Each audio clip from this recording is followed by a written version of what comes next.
जी आज शहबाज शरीफ साहब जो पेश हुए तो वो कहते हैं कि 30 से ज़्यादा सवाल पूछे गए, सिर्फ 4 के जवाब दे सके। ये कहाँ तक दुरुस्त है?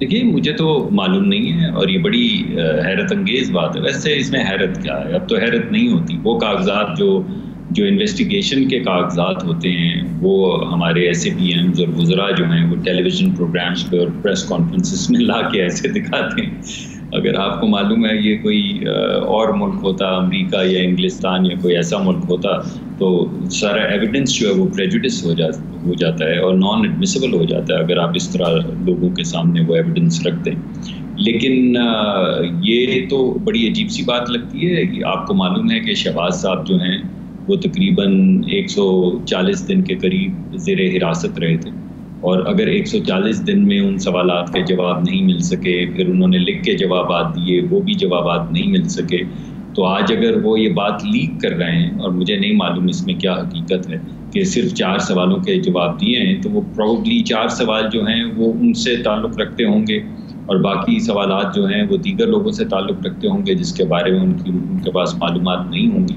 लेकिन पहले तो मैं इसी को शुबे की नज़र से देखता हूँ कि ये कैसे हो सकता है कि आप इन्वेस्टिगेशन में जाएं, एक बंद कमरे में जाएं और उसके बाद बाहर ये खबर हो कि 4 सवालात के जवाब दिए गए हैं। तो इसकी तस्दीक करना भी बहुत ज़रूरी है कि नंबर 1 क्या ये बात ठीक है, और उससे ज़्यादा अहम बात ये है कि ये बाहर कैसे आई बात। ये तो तफ्तीश की बात है।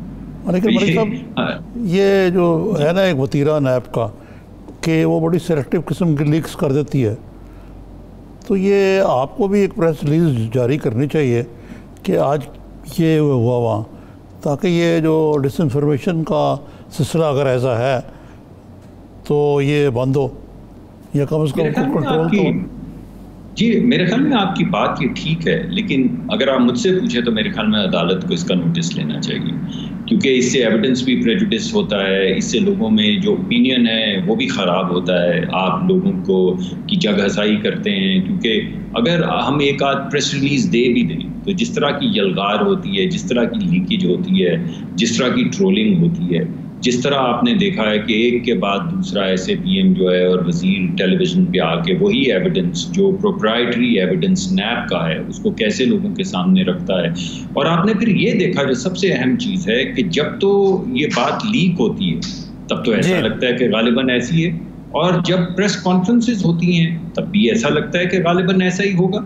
मगर जब अदालत में वही कागजात पेश किए जाते हैं तो अदालत का क्या जवाब आता है और अदालत का क्या रवैया है वो भी आप देख चुके हैं। आपने देखा कि शाहिद खाकान अब्बासी साहब के केस में जब उनकी ज़मानत का केस आगे गया तो अदालत ने क्या कहा, आला अदलिया ने, उन्होंने कहा कि आपने ये केस बनाया है 7 महीने ज़ेरे हिरासत रखने के बाद शाहिद अब्बासी को और फांसी की चक्की में रखने के बाद और 90 दिन की सॉलिटरी कन्फाइनमेंट में रखने के बाद कि उन्होंने पेट्रोलियम का वजीर होते हुए हुकूमत अमेरिका को इन्फ्लुएंस करके USAID के जरिए एक कंसल्टेंट लगवाया जो USAID का था, जिसने ये सिलेक्शन की कि किसको कॉन्ट्रैक्ट मिलना चाहिए और इस बात पे उन्होंने बेल दी। आपने ये भी देखा। जी ठीक है डॉक्टर साहब।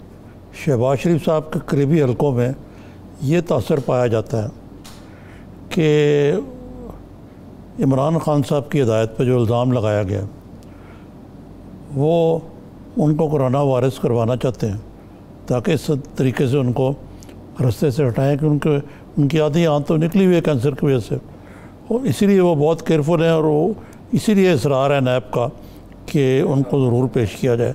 ये जो तासर है या इल्ज़ाम है मुसद्दिक़ मलिक साहब, ये कहाँ तक दुरुस्त है? देखें, एक इसमें ये रिस्पॉन्सिबिलिटी का एक एलिमेंट तो है। आपने आज देखा है हमारे यहाँ क्या रिवायात हैं। शहबाज साहब जाएं, वो लाख कहते रहे, आपको याद होगा जब एयरपोर्ट पे भी आए तो उन्होंने कहा कि कोई बिल्कुल लेने के लिए ना आए, लेकिन हमारे यहाँ लोगों की एक ख़ास किस्म का मिजाज है, एक ख़ास किस्म की रिवायत है। इन्हीं चीज़ों को मद्देनज़र रखते हुए और ये भी देखते हुए कि नैब के अंदर, मुझे अब नंबर तो याद नहीं मगर 10-15 के करीब लोग जो हैं वो कोरोना के पॉजिटिव डिटेक्ट हुए थे, तो इन चीज़ों को मद्देनज़र रखते हुए वो कह रहे थे कि आपने मुझे 6-7 महीने आपने मुझे जेल में रखा है, अपनी कस्टडी में रखा है, आपको जो सवालात पूछने थे आप उन्हें 140 दिन में, माफ़ी चाहता हूँ, 140 दिन तकरीबन हो रहे थे जेल में, तो उस वक्त आपको मैंने हर चीज़ का जवाब दे दिया था। और अगर कोई चीज़ रह गई है तो आप मुझसे स्काइप के ऊपर वो ले लें, इंटरव्यू कर लें, मुझसे लिखा लिखाया ले लें, ताकि आप भी खतरे में ना पड़ें और मेरी जान भी खतरे में ना पड़े। मगर कुछ ऐसा सिलसिला नज़र नहीं आ रहा। आपने वो शेख रशीद साहब, अल्लाह उनको सेहत दे, वो खुद भी कोरोना का शिकार हो गए हैं, लेकिन आपको याद होगा वो बहुत दिन से कह रहे थे कि ईद के बाद एक टार्जन निकलेगा, वो टार्जन पकड़ेगा, वो एक दरख्त से झूलेगा, दूसरे दरख्त की तरफ जाएगा। अब ये क्या सियासत है, ये क्या गुफ्तगू है? क्या हम तमाम ज़िंदगी यही टार्जनों की बातें करते रहेंगे?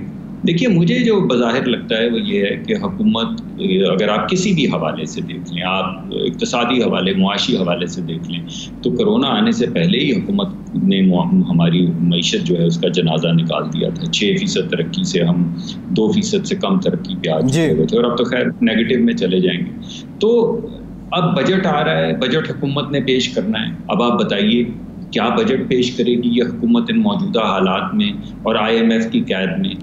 कोरोना को देख लें, हम चीखते चिल्लाते रहे, आपके प्रोग्राम्स में भी आए और क्रॉस पार्टी लाइंस भी लॉबी करने की कोशिश की कि खुदा के वास्ते एक मौसर लॉकडाउन को इन्होंने गाली बना दिया। लॉकडाउन का मतलब ये थोड़ी था कि आप कर्फ्यू लगा दें, मतलब ये था कि एक मौसर तरीके से लोगों को घरों में रखें, उसको इन्फोर्स करें, इन्फोर्समेंट के लिए अपने इदारे इस्तेमाल करें, पुलिस इस्तेमाल करें, कम्युनिकेशन भी दें। जी। लेकिन जिस तरह हम कत्ल के लिए ये नहीं कहते कि एक SOP है प्लीज़ किसी को कत्ल ना करें, या चोरी के लिए ये नहीं कहते कि प्लीज़ चोरी ना करें, और ये SOPs हैं किसी के घर जाना हो तो कमंद ना लगाएं या दीवार ना फैलाएं।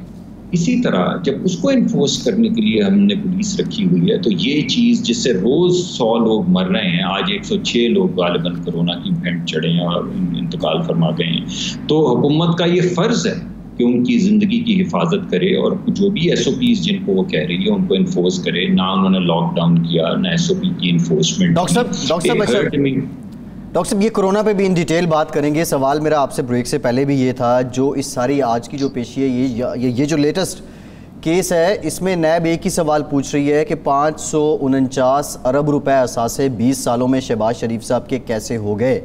अब शहजाद अकबर साहब बड़े स्पेसिफिक इल्ज़ामात लगाते हैं, इवन वो उन मुलाजमीन के नाम तक ले लेते हैं कि उनके मुताबिक जिन लोगों से मुबैना तौर पे पैसे ट्रांसफ़र हुए, लेकिन शहबाज शरीफ साहब या आपकी जमात की जानिब से इस सवाल का जवाब नहीं आ रहा। आप नहीं समझते कि पब्लिक को आपको भी बताना चाहिए, तफ्तीश अदालत में मामला वो एक अलहदा मैटर है? देखिए, जो मामला तो जो सियासी मामला है, मसलन अगर आप ये इल्ज़ाम लगाएं कि किसी ख़ास जगह पे किसी ठेके में कोई चोरी हुई है, कोई किकबैक हुई है, तो मैं समझता हूँ फिर ये हमारा फ़र्ज़ है कि हम आएँ और आपको जवाब दें इस बात का कि क्या हमारे दौर में किसी ने भी चोरी की है या नहीं की है, या रिश्वत ली है या नहीं ली है, किकबैक वसूल किया है या नहीं वसूल किया। ये तो सियासी सवाल है, इसका हम जवाब देंगे। लेकिन अगर आप ये सवाल पूछना चाहें कि किसी के 1 या 2 बच्चे जो हैं वो कारोबार कर रहे हैं और उन्होंने अपने कारोबार के अंदर बहुत से पैसे बनाए हैं और वो क्यों बनाए हैं और कैसे बनाए हैं, तो एक तो इसका जवाब सिर्फ वो जो कारोबार कर रहे हैं अशखास वही दे पाएंगे, हम तो नहीं दे पाएंगे, हमें तो नहीं मालूम होगा। और दूसरी बात ये है कि कारोबार के अंदर तो मैं आपको बहुत सी एग्जाम्पल दे सकता हूँ। वैसे आजकल तो जहांगीर तरीन साहब बेचारे ट्रेन के नीचे आ गए हैं, और वो भी पहले भी कोलैटरल डैमेज थे, अब भी कोलैटरल डैमेज हैं, लेकिन वो भी एक प्रोफेसर थे, एक कॉलेज के अंदर पढ़ाया करते थे और बहुत उन्होंने पैसे कमाए। और इस तरह अलीम खान साहब भी हैं, वो भी आपको मालूम है आज से 20-25 साल पहले किधर थे और आज कहाँ पहुँचे हैं। और मैं एक नहीं, आपको बेशुमार सेनेटर्स और मेंबर्स ऑफ पार्लियामेंट जिनका ताल्लुक हमारी जमात से भी है, जिनका ताल्लुक PTI से भी है, मैं आपको बता सकता हूँ कि उनकी माचिस की फैक्ट्री है, तंबाकू की फैक्ट्री है, चीनी की फैक्ट्री है, घी की फैक्ट्री है। तो सबसे पूछना चाहिए कि भाई आपने कैसे ये पिछले 30-40 साल में इतने पैसे कमाए। पाकिस्तान में ज़्यादातर लोगों ने जिन्होंने तरक्की की है वो या अयूब खान साहब के दौर में की है और या 1980s 90s के बाद की है।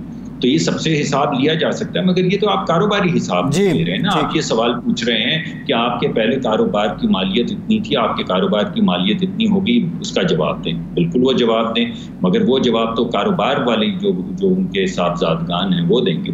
आप हमसे वो सवाल पूछें कि आपने इस जगह पे ये ठेका दिया, ये सबूत सामने आ गया, इसमें चोरी हुई है, आपके दौर में हुई है, तो हम ज़रूर आपको सियासी बात का जवाब देंगे। कारोबारी चीज़ों का जवाब मैं आपको यहाँ बैठ के कैसे दे सकता हूँ। एक बात मैं जाते जाते आपको ज़रूर कहूँगा कि अगर आप इन चीज़ों को वाकई मंजर आम पर लाना चाहते हैं, कारोबारी प्रैक्टिसेस को, क्योंकि अब तो हुआ यही ना, चीनी की बात हमने शुरू की तो बात तो यहाँ से शुरू हुई कि चीनी इस साल महंगी कैसे हुई, और जवाब हमने ये दिया कि चीनी इस साल इसलिए महंगी हुई कि 1985 में से किसी ने सब्सिडी दी, फिर 93 में दी, फिर 97 में दी, फिर 2012 में दी, 2004 में दी, 2009 में दी।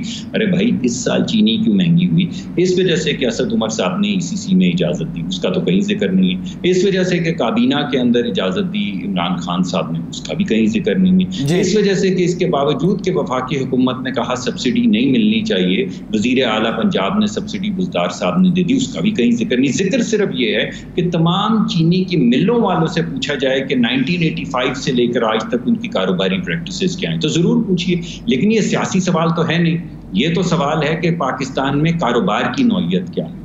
अगर आप पाकिस्तान में देखें इसको, हमारी जो ये टैक्स कलेक्शन की एजेंसी है, तो उन्होंने इजाज़त दे रखी है कि अगर तो आप जिनको माल बेच रहे हैं पक्की रसीद के ऊपर आप अगर उनको माल बेचें तो आपने इतने फीसद टैक्स देना है, और अगर आप कच्ची रसीद में यानी बेनामी के अंदर अगर माल बेचना चाहें तो टैक्स की शरह ज़्यादा है। जब आपने कह दिया, कानून के अंदर कहना शुरू कर दिया कि आप बेनामी के अंदर कारोबार करें मगर टैक्स ज्यादा दें, तो आपने उसको लीगलाइज कर दिया। तो ये खत्म कर दें, फिर ये तमाम चीजें खत्म करें, कारोबारी प्रैक्टिसेस को सामने लाएं, एक दफा ऐलान करें कि कोई बेनामी में काम नहीं कर सकेगा। शब्बर ज़ैदी चले गए यही कहते कहते कि बेनामी में काम ना करवाएं, और अब आप दोबारा से कह रहे हैं कि बेनामी में काम क्यों हो रहा है, साथ में आपने बेनामी में काम करने की दोबारा इजाजत दे दी है। यानी एक तरफ आप पकड़ रहे हैं, एक तरफ इजाजत दे रहे हैं। एक तरफ आप कह रहे हैं कि अगर आप 2% टैक्स ज्यादा दे दे तो बेशक बेनामी में काम करते जाएं, वो चाहे नान वाला हो, रेडी वाला हो, वो कोई भी हो, उसके नाम पे काम करते जाएं, हमें गर्ज नहीं, हमें टैक्स दे दें।